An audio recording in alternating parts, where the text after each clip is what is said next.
రేపటితో నెల పూర్తి 30 రోజుల్లో రిజర్వేషన్ తేల్చాలన్న హైకోర్టు ఒక స్పష్టంగా రాష్ట్ర ప్రభుత్వానికి ఒక స్పష్టత జారీ చేసింది.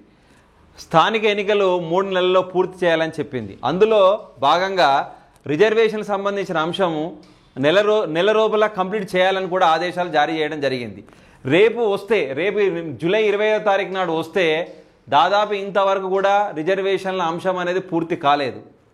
రేపటితోని ఆ గడువు ముగియ ఉంది. ఇప్పటికీ కూడా ఎలాంటి కంక్లూజన్ కానీ ఎలాంటి బీసీకి సంబంధించిన ఆమోదం కానీ మనకి ఇప్పటికి కూడా స్పష్టత అనేది రాలేదు.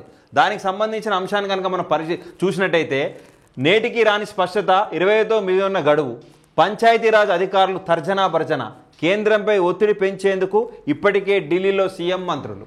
అంటే పంచాయతీ శాఖకు సంబంధించిన మంత్రులందరూ కూడా దాదాపుగా వాళ్ళ అధికారులందరూ కూడా తర్జనా భర్జన అవుతారు. మరి బీసీలకు సంబంధించిన రిజర్వేషన్ ఈరోజు వస్తుందా, రేపు వస్తుందా, మరి ఏంది దానికి సంబంధించిన విషయం ఏంటంటే అక్కడ కేంద్రంపై ఒత్తిడి పెంచేందుకు ఇప్పటికే ఢిల్లీలో దాదాపు మంత్రులు, ఉప ముఖ్యమంత్రి వీళ్ళందరూ కూడా హైకమాండ్తో మాట్లాడే స్పష్టతతోనే ఉండడం కూడా జరుగుతుంది. స్థానిక సంస్థల ఎన్నికలను సెప్టెంబర్ 30లోగా నిర్వహించాలని గత నెల 25న హైకోర్టు తీర్పు ఇచ్చింది. మొదటి నెలలో రోజుల్లో రిజర్వేషన్లకు ఖరారు చేయాలని, ఆ తర్వాత 2 నెలల్లో ఎన్నికలు నిర్వహించాలని స్పష్టం చేసింది.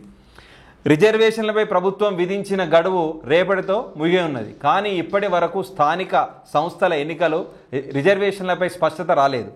బీసీలకు 42% రిజర్వేషన్ అమలు కోసం ఈ నెల 10న రాష్ట్ర కేబినెట్ ఆమోదం తెలిపింది. అనంతరం గవర్నర్ పంపిన ఆర్డినెన్స్పై రాజ్భవన్ నుంచి స్పష్టత రావడం లేదు. గవర్నర్ న్యాయ నిపుణులను అభిప్రాయాలను సేకరిస్తున్నారని, ఆర్డినెన్స్పై నిర్ణయం తెలిపేందుకు మరికొంత సమయం పట్టే అవకాశం ఉందని తెలిసింది. బీసీ రిజర్వేషన్లు 9వ షెడ్యూల్ చేర్చే అంశంపై కేంద్రం సైతం ఇంతవరకు ఎలాంటి ముందడుగు వేయలేదని, కేంద్ర మంత్రులు, బీజేపీ నాయకులు ప్రకటనలు పరిశీలిస్తే ఈ విషయంలో ఇప్పట్లో తేలేది లేదని స్పష్టతమవుతుంది. దీంతో రిజర్వేషన్లపై ఎప్పుడు స్పష్టత వస్తుందో అనే ఉత్కంఠ నెలకొంది. అంటే దాదాపుగా రాష్ట్ర కేబినెట్ మొత్తం కూడా ఈ యొక్క బీసీ రిజర్వేషన్ సంబంధించిందంతా కూడా ఫైల్ అనేది మన రాష్ట్ర గవర్నర్ గారికి పంపించడం జరిగింది. రాష్ట్ర గవర్నర్ కూడా ఇప్పటి వరకు ఎలాంటి ఆమోద ముద్ర మాత్రం వేయలేదు. అలాగే దీనికి సంబంధించినటువంటి ఆర్డినెన్స్ కూడా తను మరికొంత సమయం తీసుకొని దీన్ని బీసీ రిజర్వేషన్ సంబంధించిన అంశాన్ని కూడా ఢిల్లీ వరకు కూడా తీసుకెళ్లడం కూడా జరిగింది. మరి ఇంతవరకు కూడా కేంద్రంలో అధికారంలో ఉన్న బీజేపీ పార్టీ ఎలాంటి స్పష్టత ఇవ్వలేదు. ఎందుకు ఇవ్వలేదంటే 9వ షెడ్యూల్లో చేర్చే అంశంపై కేంద్రం సైతం ఇంతవరకు ఎలాంటి ముందడుగు వేయలేదు. కేంద్ర మంత్రులు, బీజేపీ నాయకులు ప్రకటనలో పరిశీలిస్తే ఈ విషయం ఇప్పట్లో తేలేది లేదని కూడా వాళ్ళు స్పష్టంగా తేల్చేయడం కూడా జరిగింది. ఎవరైనా కోర్టుకు వెళ్తే రిజర్వేషన్ల ఖరారు చేయాలని హైకోర్టు విధించిన ఈ నెల రోజుల్లో గడువు దగ్గర పడింది. వాటిని ఖరారు చేయలేదని ఎవరైనా కోర్టుకు వెళ్తే మిగతాది 3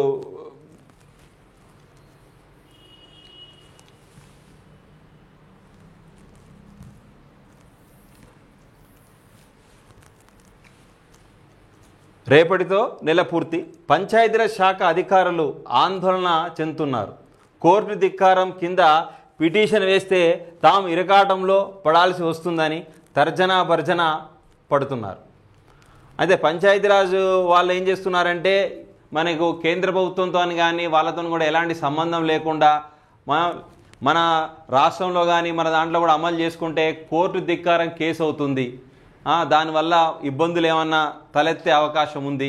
మరి ఇటువంటి ఇబ్బందులు మనకు ఎందుకు గురి కావడం, ఎందుకు అట్లా చేసుకోవడం అనేది కూడా వాళ్ళు తర్జనా భర్జన కావడం కూడా జరుగుతుంది. అలాగే మరోవైపు బీసీ రిజర్వేషన్ల విషయంలో కేంద్రంపై ఒత్తిడి తేవడానికి సీఎం రేవంత్ రెడ్డి, మంత్రివర్గం, సహచరులు ఇప్పటికే ఢిల్లీకి వెళ్లారు. గురువారం జరిగే పరిణామాలతో ప్రభుత్వం సైతం ఒక అంచనాకు వస్తుందని రాజకీయ వర్గాలు అంచనా వేస్తున్నాయి. శుక్రవారం నాటికి కేబినెట్ ప్రభుత్వం ఆలోచన నిర్ణయాలపై మరింత స్పష్టత వచ్చే అవకాశం ఉందని చెప్తున్నారు. ఏదేమైనా సరే ఈ నెల 25 శుక్రవారం రోజున ఈ బీసీ రిజర్వేషన్లపైన 100% స్పష్టత వస్తుందని కాంగ్రెస్ వర్గీయులు అందరూ కూడా ప్రజానీకం కూడా ఎదురడం అనేది జరుగుతుంది. ఏది ఏమైనప్పటికీ కూడా నిన్న ముఖ్యమంత్రి రేవంత్ రెడ్డి గారు పలు అంశాలపైన చర్చించడం జరిగింది. దాదాపుగా ఏది బీసీ రిజర్వేషన్ల విషయంలోపైన కానీ, అలాగే ప్రస్తుతం ముగ్గురు పిల్లలున్న వాళ్ళు కూడా పోటీ విషయం పైన కానీ, తర్వాత బీసీ రిజర్వేషన్ విషయంపైన కానీ, ఇలా చాలా పలు రకాల సమస్యలపైన కూడా దాదాపు ఢిల్లీలో చర్చించడం జరిగింది. కీలక అంశమైనటువంటి బీసీ రిజర్వేషన్ల పైన కూడా తను చర్చించే అవకాశం ఈరోజు ఉంది. అవసరం అనుకుంటే ఏదేమైనా సరే ఆమోద ముద్ర అనేది వస్తుందని బీసీ వర్గాలు అందరూ కూడా విశ్వసనీయంగా ఉన్నారు. ఆ విశ్వాసంతోనే మనం ముందుకెళ్దాం. కానీ ఏది ఏమైనప్పటికీ కూడా బీసీ సంబంధించినటువంటి విషయం తేలినా తేలకపోయినా ఈ 2 నెలల్లో కానీ స్థానిక ఎన్నికలు పటిష్టవంతంగా పకడ్బందీగా నిర్వహించడం జరుగుతుంది. ఎన్నికల్లో ప్రజానీకం పాల్గొనే వాళ్ళందరూ కూడా దీనికి సంబంధించిన విషయాలపైన శ్రద్ధగా ఉండాలి. ఎందుకంటే ఎలక్షన్లో అందరూ కూడా పాల్గొనే అవకాశం కూడా ఉండాలి. ఏది ఏమైనప్పటికీ కూడా ఈ స్థానిక ఎన్నికలు అనేటువంటి ఈ 2 రోజులలో జరుగుతాయని రేవంత్ రెడ్డి గారు స్పష్టం చేయడం జరిగింది.